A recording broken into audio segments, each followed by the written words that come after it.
Hello and welcome back to another card making tutorial. My name is Artrisha from Kechi School, and today we are going to make many cards by creating two different backgrounds that I'm going to create using some liquid watercolors from Craftangles.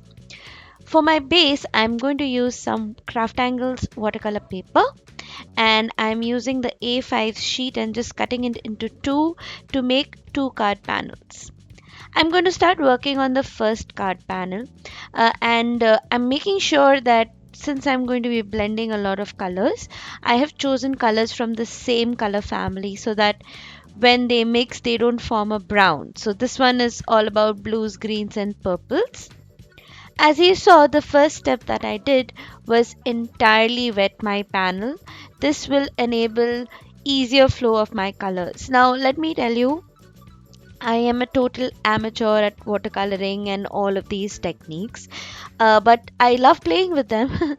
So that is the reason I tried playing with them over here, and they created really beautiful organic panels. Now there is no formula to it. There is no definite steps to it that will lead you to this. It's all about having fun and doing what really suits your eye. I mean, you can stop it at any process, but I'm going to take it a step further by squishing the two card panels together. What this does is, it kind of lessens your work. You basically get two card panels out of one effort that you made. So when I peel it off, you see they are almost like replicas of each other, right? And you can absolutely stop over here. I did not, because I was having fun. I like playing with them.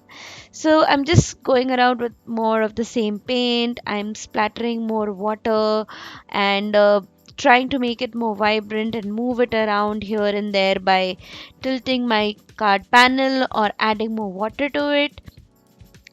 But at the end of it, when I was happy with how it looked, I'm just going to use a heat gun and dry it up.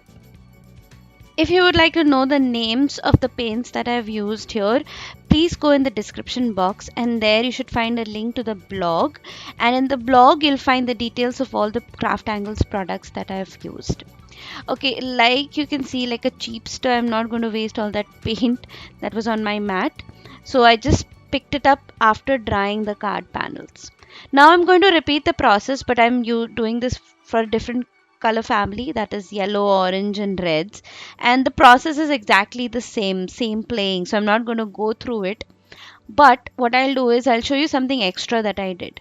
So I used some mica powder by Craftangles. This was the first time I was using them, so I was trying many different types and ways that I can use them. So first I just wet the surface and I sprinkle some dry powder, and then I try to move it around by adding more water or just by manually moving it using my paintbrush, and that creates such a beautiful look.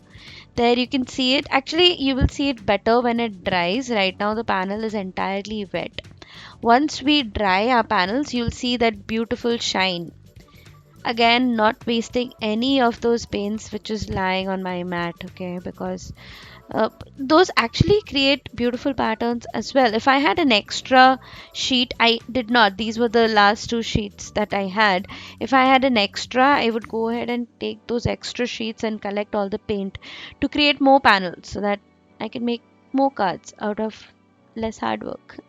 So yeah, now I am trying to dry the panels and again pick up the paint, because once you dry and try and pick up, it sits on top and it creates another layer of color on it, and that's a different look. And there you see that shine when I tilt it against the light. So the orange panels have the copper mica, the blue or green panels don't have any kind of shine. So I thought, why try and differentiate? Let's add some shine here as well. For these two panels, I'm going to use the, I think it's called amethyst. It's a purple color, and I'm going to use jade, which is like a green color. Simply adding some water to those powders, and I picked it up in my brush, and I'm stippling over my panels to create some drops. And now I was trying to experiment something new with the jade green uh, powder. So first I sprinkled some water, and then I first I sprinkled some of the powder, and then I tried adding some water.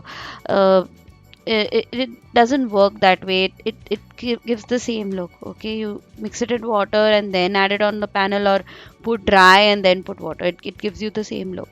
So yeah, but I had fun playing. Here are the finished look. You see, this previous panel had a very subtle purple look, and the second one has a lot of those jade splattering here and there. Further, I'm just working on those plain panels. I thought, let's elevate it even further. So I'm using this background stamp by Simon Says Stamp, and this is what do you call this? This is a cling stamp. Yeah, and I'm just going to stamp it on the panel with some white pigment ink by Lawn Fawn, and I'm just going to stamp it once. I don't want like a perfect white white stamped background. I want something which mixes with the background. So if it mixes with red, make it into a pink. Okay. For the second panel, I'm using the same stamp set, but I won't be stamping it with white ink. Rather, I am going to heat emboss it and put some dull, transparent, what do you call it, embossing powder. Okay, so when you tilt it against the light, you will see those leaves, but if you just see it up front, you can't see it. All right, so I'm not going to take you through the entire process of how I created the cards, but I'm just going to show you the finished cards because I created a lot of them. So here is the one that I made out of the blue panels, which had a lot of jade green. I die cut the word create. This die is again from Simon's stamp, and a thin little panel, and I added it on some dry embossed craft panel, and added a little sticker which completes the sentiment that says create with love. Now the panel which remained out of the die cut, I made that into a shaker. Okay, so it was very simple. Just added some blue and silver shaker elements inside, and added the sticker again underneath it which says with love. So it says create with love, and quick two cards which you can actually gift it to your crafty friends, who create cards like you. So for your creative friends. The second blue panel, I just used it with a sentiment that reads beautiful, and added the sticker on top which says hello beautiful. The beautiful is die cut out of gold mirror cardstock, and it's such a simple card, yet the marble effect in the background, it looks like that resin art. I mean, not entirely like resin art, of course, but it kind of gives you that feel. Okay, this is the heat embossed panel. I did not really make use of those heat embossed leaves, uh, but I just die cut them out of this background die by Altenew, and added the sentiment congratulations, and matted it on some gold mirror cardstock again, and added a sticker that says just to say. So it reads entirely just to say congratulations. And I plan to give this to my uncle who's getting retired very soon. Alright, the second orange panel on which I stamped with the white leaves. I love this one. This can be a birthday card, and since it's so simple, I added the sticker that says enjoy little things. And I added this cupcake. I think this is from a my favorite things die. It also comes with a candle, but I did not add the candle. I just kept it simple.